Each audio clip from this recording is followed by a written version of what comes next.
Good morning, this is Manisha Jain. आज हम पढ़ेंगे नेशनल इनकम का नेक्स्ट पार्ट। कल हमने यहाँ तक कर लिया था factor income and transfer income. आज हम करेंगे सम रिलेटेड कॉन्सेप्ट्स। ये जो कॉन्सेप्ट्स हैं ये नेशनल इनकम के अंदर यूज होंगे, इसलिए इनकी जानकारी होना बहुत जरूरी है। तो gross domestic product at market price ध्यान से पढ़ना, क्योंकि एक अगर आप पढ़ोगे तो नेक्स्ट जो है वो इससे रिलेटेड है। ठीक है, तो gross domestic product at market price. First of all, gross domestic product at market price क्या होता है? ये ऐसा gross domestic product at market price is the market value of final goods and services produced in domestic tertiary of a country in a 1 year। मतलब एक domestic gross domestic product क्या होता है? ये फाइनल गुड्स और services की market value है जो एक डोमेस्टिक टर्शरी में होती है।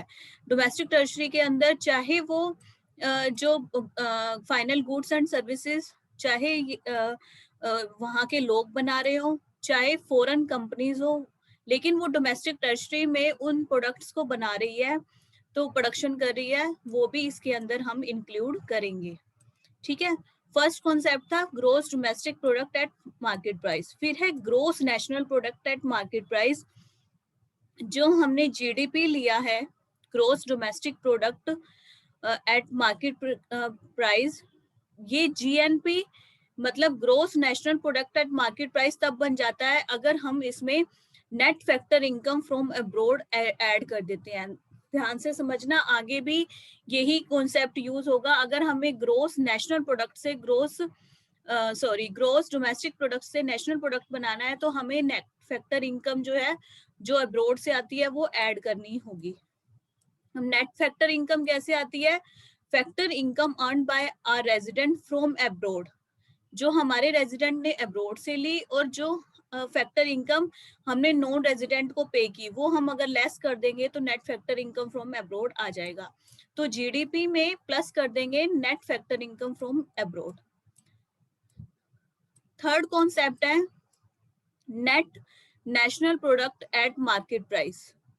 Net national product at market price, this is market value of final goods and services produced during a year plus net factor income from abroad minus depreciation और capital consumption। इसके अंदर क्या है जो अभी तक हमने लिया था नेट फैक्ट, जो हमने जीडीपी जीएनपी में लिया था, इसके अंदर से अगर हम डेप्रिसिएशन और कैपिटल कंजम्पशन लेस कर दें तो हमारा क्या आ जाएगा? Net national product at market price.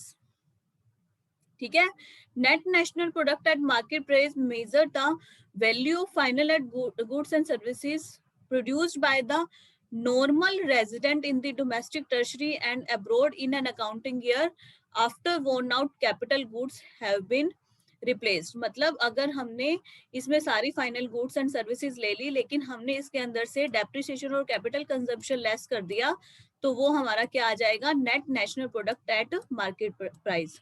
अब क्या है? अब हमारा आएगा net domestic product at market price. देखो, नेशनल से अगर डोमेस्टिक में अगर हमें कन्वर्ट करना है तो हम क्या करेंगे? हम डेप्रिसिएशन इसमें प्लस कर देंगे। प्रोडक्ट का आ जाए अगर हमें तो हम क्या करेंगे? अगर नेशनल प्रोडक्ट से डोमेस्टिक प्रोडक्ट में कन्वर्ट करना है तो हम प्लस कर देंगे डेप्रिसिएशन। तो क्या आ गया? Net domestic product at market price is equal to national domestic product market price plus depreciation. Next है नेट डोमेस्टिक इनकम और net domestic product at factor cost. अब क्या हो गया? फैक्टर कॉस्ट पे लेना है। इसके अंदर जो फैक्टर कॉस्ट है और मार्केट प्राइस है वो अलग अलग होते हैं। अब देखो, net domestic product at factor cost में क्या आएगा? जो हमने नेशनल डोमेस्टिक प्रोडक्ट लिया था, नेट डोमेस्टिक प्रोडक्ट जो इससे पहले था थर्ड, उसमें से अगर हम indirect taxes net indirect taxes less कर दें तो हमारा क्या आ जाएगा, net domestic product at factor cost. ठीक है, तो अगर हम इसमें से क्या कर देंगे, इनडायरेक्ट टैक्सेस में नेट इनडायरेक्ट टैक्सेस, ठीक है, नेट इनडायरेक्ट टैक्सेस का फॉर्मूला होता है इनडायरेक्ट टैक्स माइनस सब्सिडीज। ठीक है, तो ये हमारा आ जाएगा net domestic product at factor price. फिर है gross domestic product at factor price. मैंने आपको बताया था नेशनल से अगर डोमेस्टिक बनाना है तो हमें डेप्रिसिएशन ऐड करना पड़ेगा, तो net domestic product at factor price is equal to plus depreciation, तो हमारा क्या आ जाएगा, gross domestic product at factor cost. ठीक है, उसके बाद है net national product at factor cost. Net national product at factor cost, जो हमारा net domestic product at factor cost था, जो net domestic product at factor cost था, अगर हम इसके अंदर net factor income from abroad जोड़ दे, जैसे कि मैंने आपको बताया था नेशनल का बनाने के लिए हमें नेट नेशनल प्रोडक्ट बनाने के लिए हमें क्या करना पड़ेगा, फैक्टर इनकम फ्रॉम अब्रॉड हमें प्लस करना पड़ेगा। तो ये क्या आ गया, net national product at factor cost. तो ये थी कॉन्सेप्ट 7 कॉन्सेप्ट हो गए हैं। उसके बाद है gross national product at factor cost. वही अगर हमें नेशनल से ग्रोस बनाना है तो हम क्या करेंगे, नेट से सॉरी ग्रोस बनाना है तो हम क्या कर देंगे, इसमें डेप्रिसिएशन ऐड कर देंगे।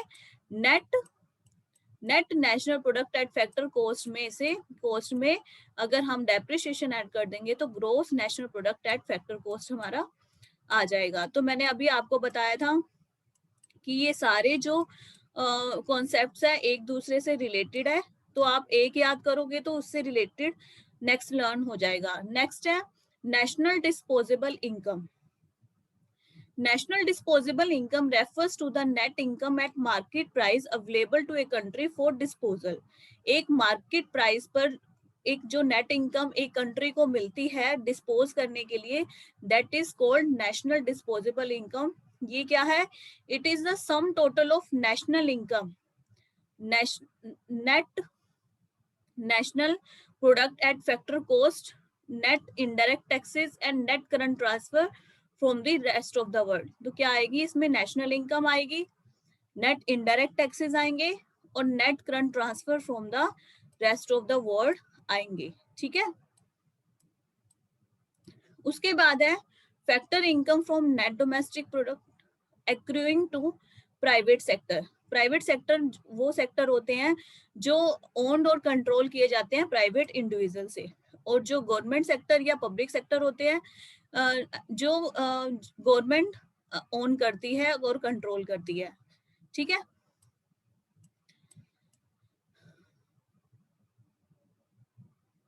प्राइवेट इनकम में क्या इंक्लूड करते हैं, factor income from net domestic product accruing to private sector, factor income from net domestic product accruing to private sector plus net factor income from abroad plus interest on national debt plus current transfer from government and plus current transfer from rest of the world. ये आपको learn करना होगा कि क्या क्या चीज क्या include होगी प्राइवेट इनकम में। उसके बाद है पर्सनल इनकम। पर्सनल इनकम क्या होती है, is the total of all current income receive by household from all resources. It is in fact sum total of all types of factor income actually received by household and current transfer. ठीक है, personal income में से personal income कैसे निकलेगी, private income में से अगर हम अनडिस्ट्रीब्यूटेड प्रॉफिट और कॉर्पोरेट टैक्स लेस कर दें, जो बचे मतलब जो उसके पास है एक्चुअली उसके पास जो रिसीव होती है टैक्सेस वगैरह कट करके अनडिस्ट्रीब्यूटेड प्रॉफिट वगैरह लेस करके जो इनकम बचती है, that is called personal income. Personal disposable income, disposable income वो होती है जो पर्सनली वो डिस्पोज करता है अपनी जरूरत के लिए. Personal disposable income is that part of personal income which the household can spend the way they like. जैसे वो चाहते हैं वो उसको स्पेंड कर सकते हैं, या तो वो स्पेंड कर सकते हैं या वो उसको सेव कर सकते हैं. जैसे personal disposable income, house hold saving plus house hold consumption. ठीक है, तो ये थी हमारे सारे रिलेटेड कॉन्सेप्ट. आज आप इतना ही देखिए, ये सारे कॉन्सेप्ट लर्न कीजिए, तभी आपको आगे की जो चीजें हैं वो नेशनल इनकम की वो पता चलेंगी. Thank you so much.